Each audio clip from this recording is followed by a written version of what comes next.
Assalamualaikum warahmatullahi wabarakatuh. Hai guys, welcome back to my channel. Perkenalkan, nama saya Aisyah Fatma Safira dari Fakultas Sains dan Teknologi dengan prodi Kimia. Saya di sini akan mengulang kembali materi yang telah disampaikan pada waktu PBAK. Yuk, tonton sampai akhir. Jangan lupa like, comment, and subscribe.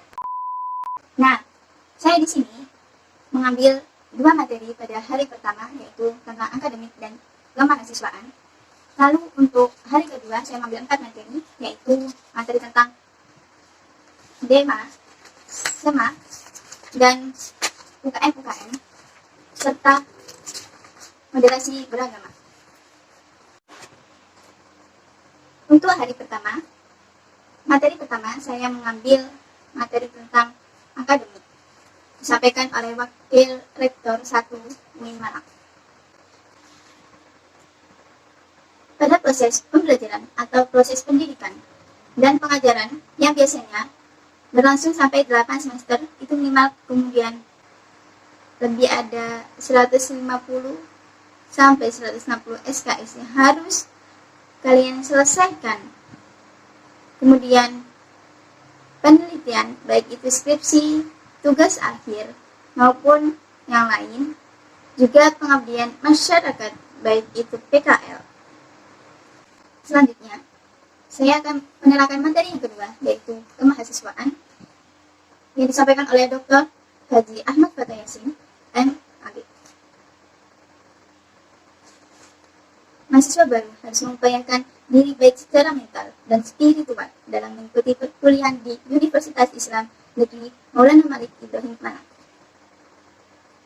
Orang yang memiliki mental spiritual memiliki 3 indikator, yaitu 1. Berpikir ilmiah. Mahasiswa harus melandasi pikiran dengan pengetahuan umum dan agama. Yang kedua, berperilaku islami dengan cara tampil dengan style khas UIN Malang, yakni berpakaian islami dan tidak berambut gondrong, serta berbicara sopan dan sebagainya. Yang ketiga, menjadi mahasiswa yang kreatif dan terampil dalam bermasyarakat. Kampus juga menyediakan beasiswa berupa prestasi akademik maupun prestasi non-akademik.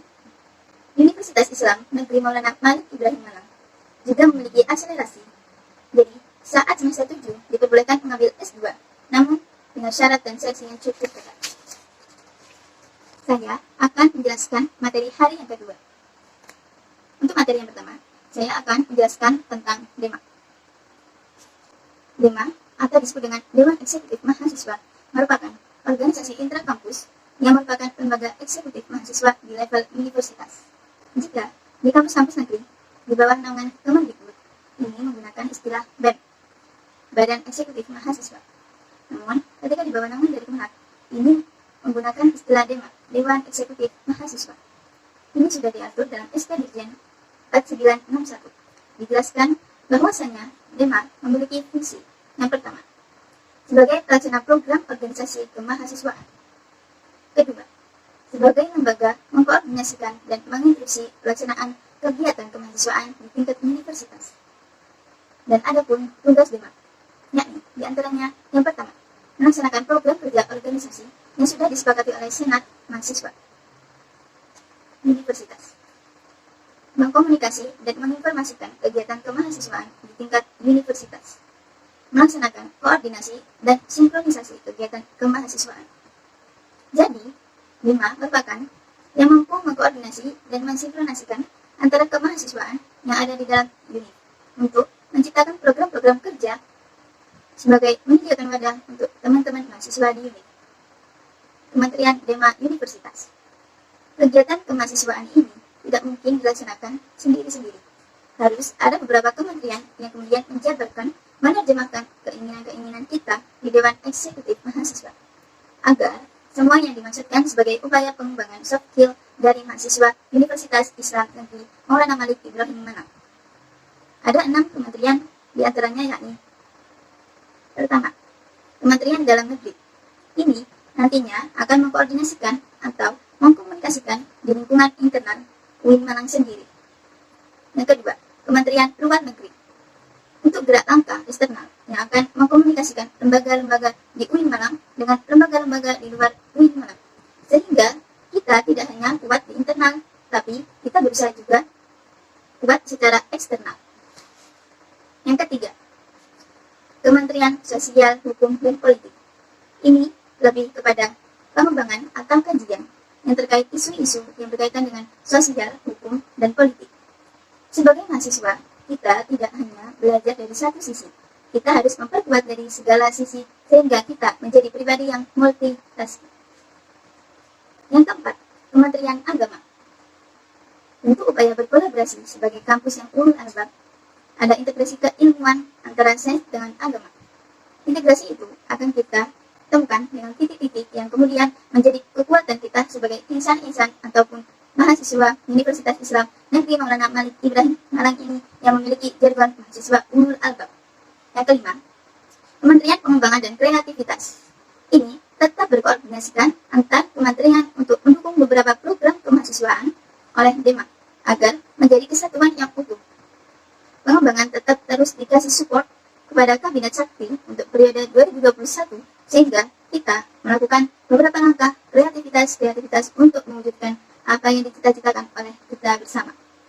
Lalu yang keenam adalah Kementerian Komunikasi dan Informasi. Ini lebih ke publikasi apa yang dilakukan, dilaksanakan beberapa kegiatan yang telah ataupun akan dilakukan. Struktur pengurus DEMAYU, yakni ada ketua, wakil ketua, sekretaris, bendahara, Kementerian Dalam Negeri, sekaligus sekretaris, Kementerian Luar Negeri, sekaligus sekretaris, Kementerian Sosial, Hukum, dan Politik, sekaligus sekretaris, Kementerian Pengembangan dan Kreativitas, Kementerian Agama, Kementerian Komunikasi dan Informasi, dan juga anggota. Materi yang selanjutnya yaitu materi tentang Senat. Senat Mahasiswa adalah organisasi mahasiswa di Universitas Islam Negeri Maulana Malik Ibrahim Malang yang berperan sebagai lembaga legislatif yang mengkoordinasikan DEMA, UKM, dan HMJ. Jadi, SEMA itu kita merumuskan peraturan-peraturan organisasi yang ada di UIN Malang dan nantinya akan dikomunikasikan ke DEMAYU.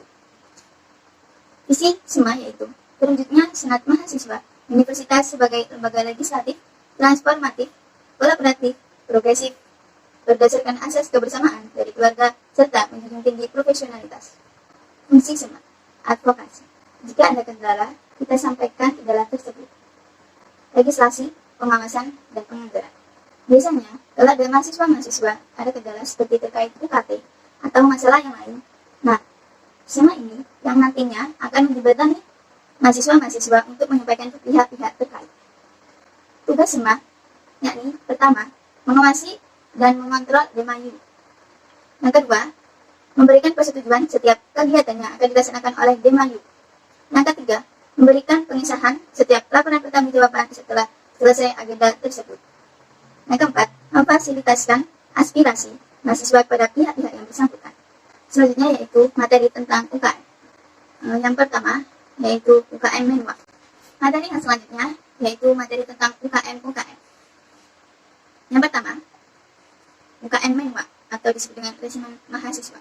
Satuan 811 Wiracakti Yuda berdiri pada tanggal 17 November 1981. Satuan 811 memiliki arti 8 sebagai nomor Kodam Brawijaya, 11 sebagai nomor urut resimen mahasiswa se-Jawa Timur. Wiracakti Yuda bermakna prajurit atau pemimpin yang sakti dan tahan akan segala bentuk halangan dan rintangan dalam menjalankan tugas. Asas dan dasar pendirian Menwa ada Pancasila dan Undang-Undang Dasar NKRI. Di antaranya yang pertama, Undang-Undang Dasar Negara Republik Indonesia Pasal 30 tentang Pertahanan dan Keamanan Negara. Yang kedua, Undang-Undang Nomor 3 Tahun 2002 tentang Pertahanan Negara. Yang ketiga, Surat Keputusan bersama 3 Menteri, yakni Menteri Pertahanan, Menteri Pendidikan Nasional, dan Menteri Dalam Negeri serta Otonomi Daerah. Apa itu Menwa? Sejarah Menwa diawali pembentukan oleh Jenderal A.H. Nasution tahun 1959 di Jawa Barat. Walau dilatih di Kodam Sulawesi, Widya Kasena Dharma Sidro adalah semboyan resimen mahasiswa Indonesia memiliki arti penyempurnaan pengabdian dengan ilmu pengetahuan dan ilmu keprajuritan. Panca Dharma Satya merupakan janji resimen mahasiswa. Warna ungu merupakan warna barat yang memiliki makna mulia, berpengetahuan dan terpelajar. Nah, Menwa ini diisi oleh mahasiswa aktif yang berkuliah, di mana mahasiswa-mahasiswa itu bukan hanya sebagai orang-orang terpelajar, tapi sebagai orang-orang yang terlatih dalam bidang kedisiplinan, membela negara, dan lain-lain. Fungsi Menwa, yaitu melaksanakan pembinaan anggota resimen mahasiswa, melaksanakan pemeliharaan, melaksanakan pembinaan disiplin anggota, pembinaan struktur organisasi, membantu kelancaran pelaksanaan aktivitas akademika, dan meningkatkan sikap bela negara di perguruan tinggi, membantu memotivasi masyarakat untuk berpartisipasi secara aktif dan pembangunan nasional, membantu terwujudnya kehidupan kampus yang tugas-tugas Menwa, menciptakan dan menjaga kondusivitas dalam pelaksanaan kegiatan aktivitas akademika, semisal ada kunjungan dari pejabat-pejabat tinggi atau instansi lain, kemudian acara-acara kampus seperti wisuda dan sebagainya. Itu bahan Menwa yang saat ini kita latihkan pada anggota, yaitu lempar pisau, menembak, dan karate atau bela diri. Yang selanjutnya yaitu UKM Pramuka, visi Pramuka, menjadikan anggota rencana yang berpengetahuan luas, mandiri, berbudi pekerti, dan berpegang teguh pada kehormatan pramuka serta berlandaskan ulul albab. Misinya yaitu meningkatkan kualitas pendidikan dan pelatihan serta mengembangkan minat bakat anggota rencana, membentuk anggota rencana yang berakhlakul karimah, membantu anggota rencana yang kritis, dinamis, dan kreatif, menjadi anggota rencana yang kritis dan mandiri dengan berwirausaha. Program kerja yaitu Anjang Sana, Perkemahan Wirakarya, Temuwali, Musyawarah Pandega. Tugas-tugas pramuka yaitu rapat kerja, rapat bulanan, rapat internal bidang, rapat anggota, rapat tribulan, welcome party. Yang selanjutnya yaitu KSR PMI Unit Universitas Islam Negeri Maulana Malik Ibrahim Malang. UKM KSR PMI Unit UIN Malang merupakan UKM yang bergerak di bidang kemanusiaan, kekeluargaan, dan kemanfaatan. UKM ini berdiri ketika Zainal Abidin dan Mustafa yang menduduki jabatan SEMA diminta mengisi materi tentang P3K pada anggota baru Pramuka FTIIN Sunan Ampel Malang pada bulan November 1990. Kemudian, pada September 1991, kedua pelopor ini mengajukan pendirian KSR PMI Unit Perguruan Tinggi pada kampus dan pada PMI Cabang Kota Malang. Karena KSR PMI berada di bawah naungan PMI, ada 5 program kerja, yaitu pengayaan web, pengelolaan Instagram, manajemen perpustakaan, diskusi, pengelolaan YouTube. Program kerja pengurus inti yaitu rapat bulanan dilakukan akhir bulan. Kartu kendali itu sama dengan SKU di Pramuka. Pengukuhan AK ini anggota dibagi menjadi 3. Jadi kalau udah di kelas pertama namanya anggota muda, dan kalau udah menjadi pengurus namanya anggota biasa. Kalau udah menyelesaikan studi di UIN namanya anggota kehormatan. Mustafa yaitu musyawarah tahunan LTJ pemilihan dan disnatalis. Untuk selanjutnya yaitu UKM PSMGGB atau disebut dengan paduan suara. PSMGGB adalah salah satu unit kegiatan mahasiswa di UIN Malang yang merupakan wadah untuk mengembangkan bakat dan minat dalam seni bernyanyi berpaduan suara. PSMGGB diresmikan sebagai unit kegiatan mahasiswa UIN Malang pada tahun 2015 dan kurang lebih 6 tahun umurnya yang cukup muda sebagai kelompok paduan suara. Di sini tidak hanya untuk menjadi menyanyi saja, namun ada divisi kewirausahaan untuk bertugas dalam berwirausaha di UKM. Karena tidak dipungkiri, paduan suara ini juga memerlukan eksistensi dalam berekspresi, yaitu berlomba. Dan berlomba itu juga membutuhkan biaya yang tidak sedikit. Divisi inventaris ini bertanggung jawab pada barang-barang dan perangkat-perangkat PSMGGB. Dan setiap tahun mengadakan konser tahunan. Untuk selanjutnya yaitu UKM SR atau seni religius. UKM SR ini yaitu merupakan lembaga otonom yang memiliki jalur koordinatif yang bergerak dalam bidang seni Islami, yang bertujuan untuk membentuk kader Islam yang beriman dan taat kepada Allah Subhanahu wa Ta'ala dan memiliki jiwa pemimpin yang agamis, kritis, dinamis, kreatif, inovatif, serta menjunjung tinggi terus dharma perguruan tinggi. Berikut ini adalah divisi-divisi, diantaranya kaligrafi, qiraah, MC, qasidah, nasyid, sholawat, dan gambus. Selanjutnya yaitu UKM teater. Ini sudah berumur 35 tahun dengan terdapat bidang seni musik, tari, sastra, aktor, dan lain-lain. Terus selanjutnya yaitu UKM Mapalatur Sina. Ini adalah merupakan organisasi pencinta alam. Nah, untuk kegiatan utamanya yaitu rekreasi, sosial seperti bencana alam, olahraga seperti mendaki gunung, panjat tebing, dan lain-lain, lalu ilmiah. Nah, selanjutnya yaitu UKM Junior. Junior ini atau disebut dengan unit olahraga, salah satu unit kegiatan mahasiswa di UIN Malang yang mewadahi juga memfasilitasi dalam bidang olahraga. Nah, ini menaungi 7 cabang olahraga, yaitu sepak bola, bola voli, bulu tangkis, tenis meja, bola basket, sepak takraw, dan satu. Kegiatan ini seperti latihan tim, sparring partner, organisasi, dan kepanitiaan. Yang selanjutnya yaitu UKM Kopma pada bulan. Kopma pada bulan ini dibentuk pada tanggal 9 Maret 2000 oleh Bapak Dr. Andes Haji Irfan Esa MPD. Ini selaku pembantu ketua 3 Stein Malang pada saat itu. Stafnya diantaranya usaha, pengurusan KUPMA, public relation, pemasaran, personalia, karyawan. Unit usaha KUPMA yaitu diantaranya minimarket, konter pulsa, tempat fotokopi, usaha catering. UKM yang selanjutnya yaitu komunitas musik studio 3. Ini ada 6 departemen, diantaranya event organizer, departemen studio atau disebut jantung komus, musik manajemen, departemen multimedia yaitu mengelola segala konten, departemen public relation yaitu pusat info eksternal, dan departemen social development. Untuk spesifikasi ada 2, player dan non player. Player yaitu seperti vokal, gitar, bass, drum, keyboard, dan lain-lain. Untuk non player yaitu event organizer, sound engineering, MC, multimedia, home recording. Nah, untuk selanjutnya yaitu UKM Taekwondo. Taekwondo ini merupakan awal dari ranting unit Brawijaya, didirikan pada tanggal 11 April 1995. Yang dilakukan oleh tatap muka seminggu 5 kali, yaitu pada malam Rabu, malam Kamis, malam Jumat, malam Sabtu, dan Sabtu pagi. Untuk UKM yang selanjutnya yaitu UKM Jepret Club. Ini adalah organisasi intrakampus yang mempunyai visi dan misi dapat menjadikan alternatif pilihan bagi mahasiswa yang mempunyai minat dan bakat dalam dunia fotografi. Klub fotografi yang tidak fokus hanya pada satu bidang, namun mempelajari di bidang videografi. Untuk kegiatannya yaitu seperti diklat, pameran, dan hunting besar. Untuk UKM yang selanjutnya yaitu UKM Symphony FM. Untuk program hariannya yaitu seperti Symphony Morning Show, Kita Rest and Relax. Untuk program mingguan seperti Symphony Weekend Show, Debug, Symphony Social. Untuk selanjutnya yaitu UKM LKP2M. Pada tahun 1999, Founding Father LKP2M berinisiatif untuk membangun wadah organisasi yang dapat menciptakan lingkungan belajar dan memacu potensi akademik. Nah, LKP2M ini atau disebut dengan Lembaga Kajian Penelitian dan Pengembangan Mahasiswa berdiri pada tanggal 1 Juli 1999. LKP2M aktif menulis dan membuat karya baik secara nyata maupun di media sosial. Yang selanjutnya yaitu UKM UAPM Inovasi. Unit kegiatan mahasiswa yang bergerak di bidang jurnalistik. Ini didirikan pada tanggal 21 Maret 1986 di Malang, Jatim. Untuk agenda rutin, yaitu seperti diklat tingkat dasar, upgrading skills, jurnalis camp, sekolah filsafat, rapat akhir tahun, diskusi rutin. Untuk selanjutnya, saya akan menyampaikan sebuah materi tentang moderasi beragama. Definisi moderasi, yaitu secara etimologis, wasatiyah berarti jalan tengah, bertepat, posisi tengah, berkeadilan. Secara terminologis, yaitu pemahaman atau praktek keagamaan yang menjunjung tinggi kesetaraan, keberagaman, toleransi dengan berpijak pada prinsip tawazun antara rasio atau logika.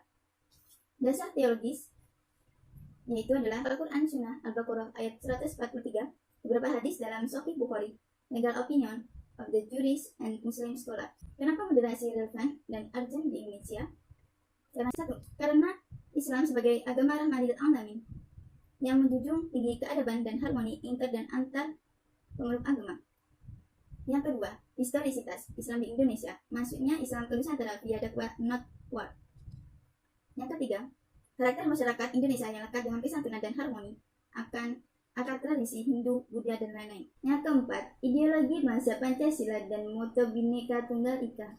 Isu-isu terkait dengan Timur Tengah dan politik global, baik secara langsung atau tidak, dapat mempengaruhi pemahaman dan sikap keberagaman masyarakat Indonesia serta mengganggu agenda moderasi Islam, seperti konflik Palestina dengan Israel, aliansi politik Arab Amerika, oil, economic interest, political despotism, and hypocrisy. Itulah materi yang saya sampaikan.